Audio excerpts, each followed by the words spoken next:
ولاية أفلو المنتدبة ألعاب الفروسية، لوحات من تراث الأجداد في وعدة سيدي حمزة ببلدية بريدة. أهلا بكم إلى التفاصيل. بهدف المحافظة على موروث الأجداد وإبراز العادات والتقاليد التي تتميز بها منطقة جبال العمور، نظمت بلدية بريدة بولاية أفلو المنتدبة التظاهرة السنوية وعدة سي حمزة، والتي شهدت هذه السنة مشاركة فرق للفروسية من مختلف بلديات الولاية وبعض الولايات المجاورة. قدموا عروضا استقطبت أقول 100 المتفرجين للاستماع بعروض تحاكي ماضينا العريق، ورحلت بهم إلى أزمنة المقاومات الشعبية التي كان فيها الحصان رفيقا للمجاهدين ولعب دورا مهما في تحقيق النصر. تقرير الزميل عبد القادر بشري.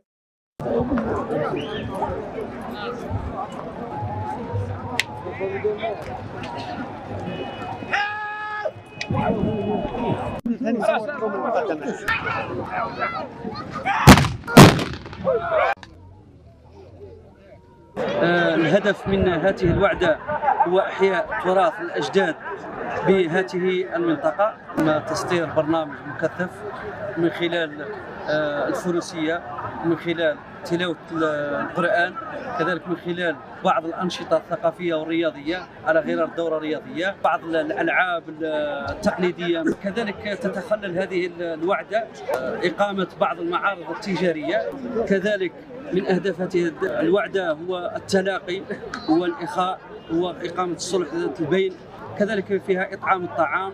حفاظا على تراث أجدادنا نقيم هذه التظاهرة السنوية، تظاهرة الولي الصالح سيدي حمزة، بمشاركة كل أعراش المنطقة وحتى الولايات المجاورة. نرحب بالضيوف الكرام، نتمنى تفوت بخير وعلى خير. وعدة سيدي حمزة دائرة بريدة جبل العمور عامة وبلدية بريدة وأطيافها وجيرانها مشهورة بالجواد العربي الأصيل، الجواد الذي كان له دور في المقاومات الشعبية، الجواد الذي كان له الدور في ثورة التحرير، الجواد الذي له الدور اليوم في العزة، لأن ركوب الخيل هو العز.